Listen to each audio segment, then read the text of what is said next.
कि पुतिन अपने hotel room से बाहर नहीं आ रहे थे और वो कह रहे थे कि जी शहबाज शरीफ साहब नाराज हो गए हैं तो मैं कैसे बाहर आऊं, इसलिए कि उनको पता लग गया है कि रशिया और भारत के टर्म्स बहुत अच्छे जा रहे हैं। उसी वजह से जी शहबाज शरीफ साहब को ये स्टेटमेंट मजबूरी में देना पड़ा और उन्होंने कहा कि जी पाकिस्तान को कोई एतराज नहीं है कि अगर रशिया और भारत के टर्म्स हो जाते हैं, लेकिन आप हमसे भी दोस्ती कर लीजिए, कुछ हमारी भी मदद कर दीजिए। I know and I must say that we respect your relation with India. That's perfectly fine.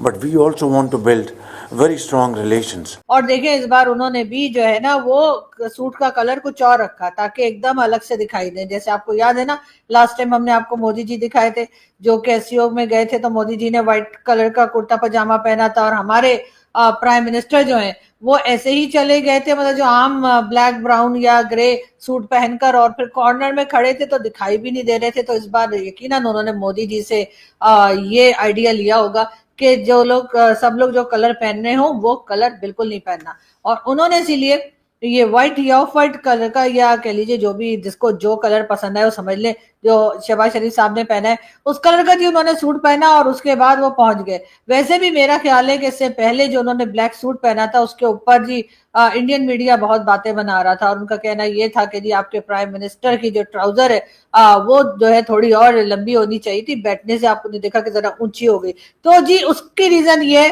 कि पाकिस्तान में फ्लड आया और हमारे प्राइम मिनिस्टर चाइना में रहकर भी अपने लोगों के साथ महसूस करना चाहते थे। वो चाहते थे लोगों को लगे कि हमारे प्राइम मिनिस्टर आज भी हमारे साथ है, इसीलिए उन्होंने ऊंची पैंट पहनी थी। जैसे आपको पता है ये फ्लड आ जाए या कहीं किसी घर में पानी घुस जाए तो आपको पता है कि थोड़ी ट्राउजर और जो है ऊंची करके और फिर वाइपर लेके काम किया जाता है। तो जी ऐसा कुछ फीलिंग जो है वो देना चाह रहे थे। और वैसे भी मुझे कई लोगों ने बताया कि प्राइम मिनिस्टर शहबाज शरीफ साहब को कई जबानों में बात करनी आती है, यानी वो हर जबान में मांग सकते हैं। ये टैलेंट है, इसी वजह से उनको प्राइम मिनिस्टर बनाया गया। और मेरे ख्याल है जिस वक्त वो केयरटेकर प्राइम मिनिस्टर बने थे उस वक्त ही हमारे जो भाई लोग हैं उन्होंने उनका ये टैलेंट जो है वो समझ लिया होगा कि भाई इनको तो रशियन भी आती है, इनको तो चाइनीज भी आती है, इनको तो अरेबिक भी आती है, इनको तो इंग्लिश भी आती है, इनको तो पंजाबी भी आती है, बहुत सी जबानें आती हैं। लेकिन बात सारी ये कि यकीनन यही सोचकर शहबाज शरीफ साहब को रखा गया होगा कि जी हर जबान में ये भी कह सकते हैं कि कुछ दे दो और ये भी कह सकते हैं कि वापस बाद में कर देंगे। तो बहरहाल अब इस किस्म की चीजें जो हैं उसको कहा जा रहा है, हमारे यहाँ जो हमारे इंडियन दोस्त हैं वो इसको कटोरा डिप्लोमेसी का नाम दे रहे हैं। मुझे समझ नहीं आ रही कि कटोरा डिप्लोमेसी का क्या मतलब है। मतलब आप लोग कुछ भी बोलेंगे हमारे प्राइम मिनिस्टर को, आप लोग लेके बताएं, तब ना आपके प्राइम मिनिस्टर को तो आने भी नहीं दिया इवेंट में शी जिनपिंग ने, और हमारे प्राइम मिनिस्टर को हर जगह रखा हुआ था। लेकिन हाँ कई चीजों में प्राइम मिनिस्टर शहबाज शरीफ साहब जो हैं उनकी और भी कई बातें चल रही हैं इस इवेंट में, और उन्होंने ये भी कहा है, रशियन प्रेसिडेंट पुतिन से मुलाकात हुई और उन्होंने कहा कि पाकिस्तान को रूस के भारत से ताल्लुकात पर कोई एतराज नहीं है। यानी कि उन्होंने साफ साफ बताया, इसलिए कि मैंने सुना है कि पुतिन अपने होटल रूम से बाहर नहीं आ रहे थे और वो कह रहे थे कि जी शहबाज शरीफ साहब नाराज हो गए हैं तो मैं कैसे बाहर आऊं, इसलिए कि उनको पता लग गया है कि रशिया और भारत के टर्म्स बहुत अच्छे जा रहे हैं।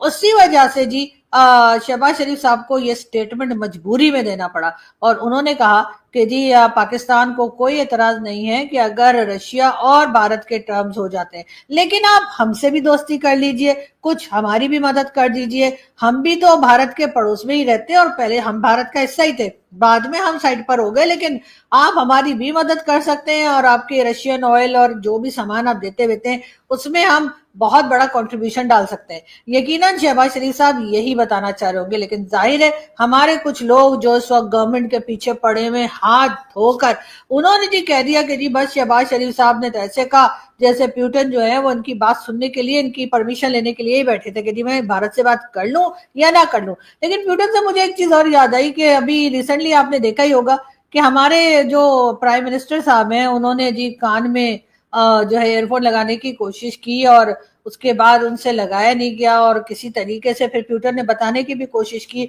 रशियन प्रेसिडेंट उन्हें समझाते रहे। और इससे पहले भी कई बार ऐसा हो चुका है कि चाहे हमारे चीफ मिनिस्टर उस्मान बुजदार साहब हो जो इमरान खान के जमाने में आए थे, या फिर कह लीजिए कि शहबाज शरीफ साहब सभी के साथ ये तमाशा और ये नौटंकियां हमारे यहाँ चलती रहती हैं, लेकिन अजीब बात ये कि इनकी टीम या इनके साथ जो लोग जाते हैं वो इन्हें बिल्कुल नहीं बताते कि सर आपने ये किस तरीके से इस्तेमाल करना है और क्या बात करनी है। लेकिन बहरहाल बात हम करेंगे, आगे बढ़ेंगे और हम आपको ये भी बताते चलें राना सनाउल्लाह साहब की। जी, राना सनाउल्लाह साहब का कहना ये है कि जो आजकल हमारे फील्ड मार्शल हैं, यानी कि जो हमारे आर्मी चीफ हैं, जिन्होंने अपने आप को फील्ड मार्शल भी बना लिया है, वो जी 2027 तक रहने वाले हैं। वाह वाह वाह! अभी तो लोग कह रहे थे कि वो नवंबर में रिटायर हो जाएंगे, अभी तो लोग कह रहे थे कुछ ही दिन के मेहमान है, और अब राना सनाउल्लाह साहब ये बता रहे हैं कि वो अभी 2027 तक यही है। यानी कि जिस दिन पाकिस्तान में हमारे ये जो भाई लोग हैं इन्होंने अपनी एक्सटेंशन लेनी बंद कर दी, भाई लोग ने पॉलिटिक्स में इंटरफेयर करना बंद कर दिया, भाई लोग ने अपने काम से काम रखा, सिक्योरिटी को देखा, उस दिन पाकिस्तान में जरूर कुछ बेहतर होगा और पाकिस्तान जरूर प्रोग्रेस करेगा। लेकिन जब तक ऐसा नहीं होता तब तक आप देख लीजिए कि क्या हो रहा है। पाकिस्तान के प्रधानमंत्री की हाल की मुलाकात में एक दिलचस्प बयान सामने आया है। उन्होंने रूसी राष्ट्रपति व्लादिमीर पुतिन से साफ कहा, हमें भारत और रूस की दोस्ती से कोई समस्या नहीं है, बल्कि हम भी आपके साथ व्यापार बढ़ाना चाहते हैं। सुनने में तो ये कूटनीतिक लहजा लगता है, लेकिन सोशल मीडिया पर लोग इसे बिल्कुल अलग तरह से देख रहे हैं। बहुत से लोग कह रहे हैं कि पाकिस्तान दरअसल रूस से दोस्ती की भीख मांग रहा है।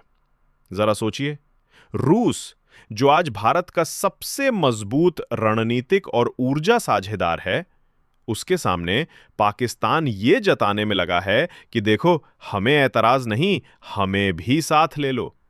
लोगों का कहना है कि पाकिस्तान की हालत ऐसी हो गई है कि हर ताकतवर देश के सामने कप लेकर खड़ा नजर आता है।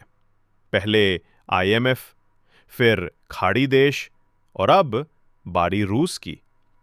सवाल यह है कि क्या रूस, जो भारत के साथ दशकों पुराना मजबूत रिश्ता रखता है, पाकिस्तान को उसी बराबरी में देखेगा? शायद ही संभव हो। असलियत यह है कि पाकिस्तान की अर्थव्यवस्था भारी कर्ज के बोझ तले दबी हुई है। देश के हालात ऐसे हैं कि सरकार को हर दूसरे तीसरे महीने कहीं ना कहीं से मदद मांगनी पड़ती है। ऐसे में रूस जैसे देश से व्यापार की गुहार लगाना समझ में आता है, मगर दुनिया देख रही है कि यह सिर्फ कूटनीतिक बातचीत नहीं, बल्कि एक और कठिनाई का इकरार है। अब देखना यह होगा कि रूस इस पहल पर कैसे रिएक्ट करता है। क्या पुतिन पाकिस्तान को कोई हाथ देगा, या फिर भारत रूस की साझेदारी इतनी गहरी है कि पाकिस्तान को फिर सिर्फ इंतजार और बयानबाजी ही करनी पड़ेगी? फिलहाल पाकिस्तान के PM का यह बयान चर्चा में है। कुछ लोग इसे व्यावहारिक कदम मान रहे हैं, लेकिन ज्यादातर का मानना है कि ये फिर वही कप कहानी है, यानी हर जगह जाकर मदद मांगने की कोशिश।